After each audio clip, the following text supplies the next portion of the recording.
जी जी बताएं उमर फारूक साहब। जी, thank you mister chairman. सबसे पहले आज तमाम अपने दोस्तों की बातें सुनकर और जो जीते हैं जो आ रहे हैं सब मायूस कुन नज़र आ रहे हैं और मायूस भी हैं, लेकिन असल बात आज भी कोई नहीं कर रहा। आज भी हम अपने मैंडेट की बात कर रहे हैं, आज भी हम अपने 4-4 महीने हम पे जो गुजरी है उस चीज़ों की बात कर रहे हैं। ये नहीं कह रहा कोई कि ये कर कौन रहा है, ये हुआ कैसे। नहीं मारे तो हम पहले से हैं मैडम। तो इन चीज़ों की तरफ हमें तवज्जो देनी चाहिए कि आज हमारा निज़ाम किसके हाथों में। आज एक प्रिजाइडिंग अफसर या कोई कमिश्नर वो हमारे साथ इस तरह कर रहे हैं। हम तो आज इस चीज़ पे बहस करना चाह रहे थे कि आज हम सेनेट में बैठ के हम इस पे बात करें कि हमने अपना तमाम निज़ाम, तमाम जमहूरी इदारे जो हमारे हैं, जो जमहूरी हमारा सेनेट है, कौमी असम्बली है, सूबाई असम्बली है, वो हमने किसी और के हाथों में दे दिए। ये किसी और के रहमो करम पे चल रहे हैं और उसके खिलाफ जब तक हम सियासी पार्टियां आपस में वन एजेंडा इस पे बात नहीं करेंगे, इसको आप कैसे आज़ाद करोगे। हम बात कर रहे हैं मैंडेट की, तो आपके मैंडेट किसने चुराया। आपको 90-93 दिए या किसी को एक भी नहीं दिया, तो किसने किया। ये किसी सियासी पार्टी ने तो नहीं किया।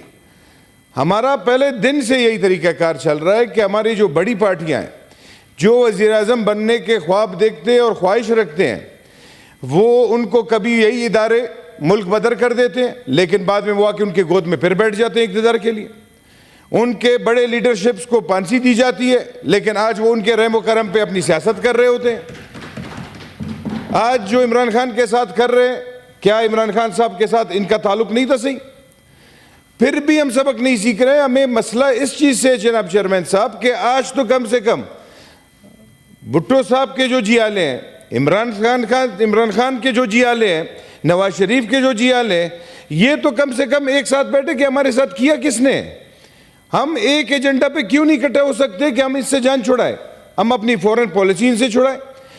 अब मुझे आप एक आइन में ये बताएं जनाब चेयरमैन साहब कि किस आइन में इनको इख्तियार मिला है कि किसी फौजी अफसर के पास सियासतदान जाएगा और पैसे जमा करेगा तो उसको सीट मिलेगी। ये किस निज़ाम की तरफ हम अपने बच्चों को ले जा रहे हैं। कल हमारी जगह पे हमारे आने वाले नस्लें इस सेनेट में आएंगे तो किस हिसाब से आएंगे। हर किसी के पास अरबों रुपए होंगे तो वो आएगा। एक सियासी कारकुन तो यहाँ नहीं आ सकता।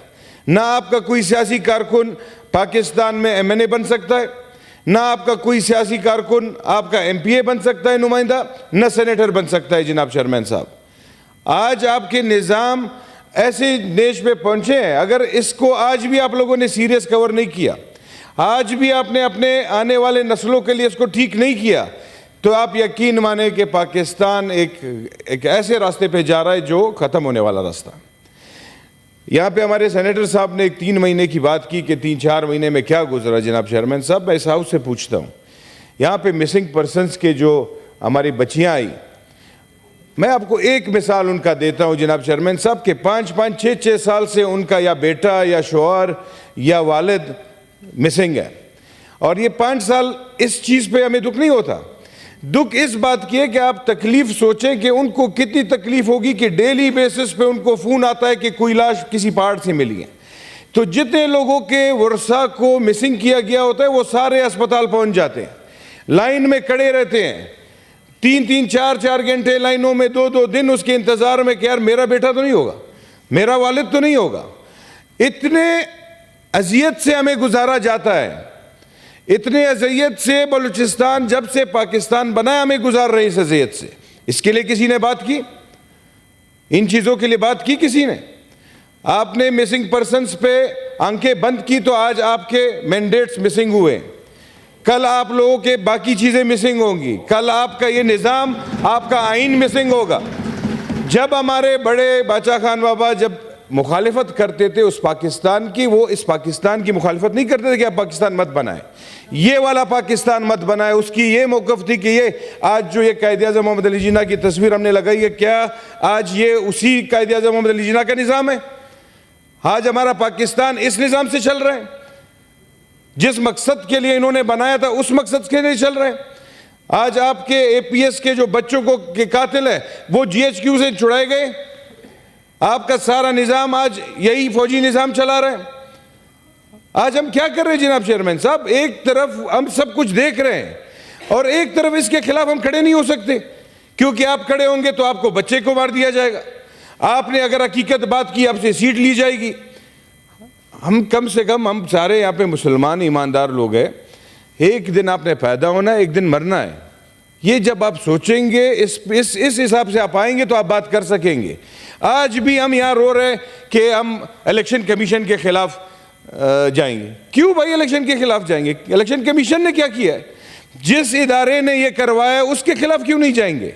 जिन इदारों के वॉइस नोट सूबों में निकले हैं पैसे लेते हुए, उनके खिलाफ क्यों नहीं जाएंगे? हमें तो उनके ओरिजिनल नाम नहीं मालूम, जो फेक नाम इन्होंने रखे हैं और बोलियां लगाई हुई 20-20 करोड़ की, उसके खिलाफ क्यों नहीं जाएगा? मुझे तो समझ नहीं आ रहा है जनाब चेयरमैन साहब कि हम किस निज़ाम को, किस आइन की तरफ जा रहे हैं। यहाँ पे एक पार्लियामेंट लॉजेस से बाहर निकलते हुए पार्क में एक कुछ बन रहा है, तो मैंने पूछा क्या बन रहा है? कहता है आइन। मैंने कहा कौन सा आइन? जो हमारे टेबल पे पड़ा होता है वो, या जो इस मुल्क के हकीकी जो चला रहे वो वाला आइन लगाएंगे? एक आइन सेलेक्ट कर ले, हम वहीं पे चले जाएंगे, लेकिन हमें एक आइन की किताब कुछ और दिखाते और पाकिस्तान किसी और तरीके से चला रहे।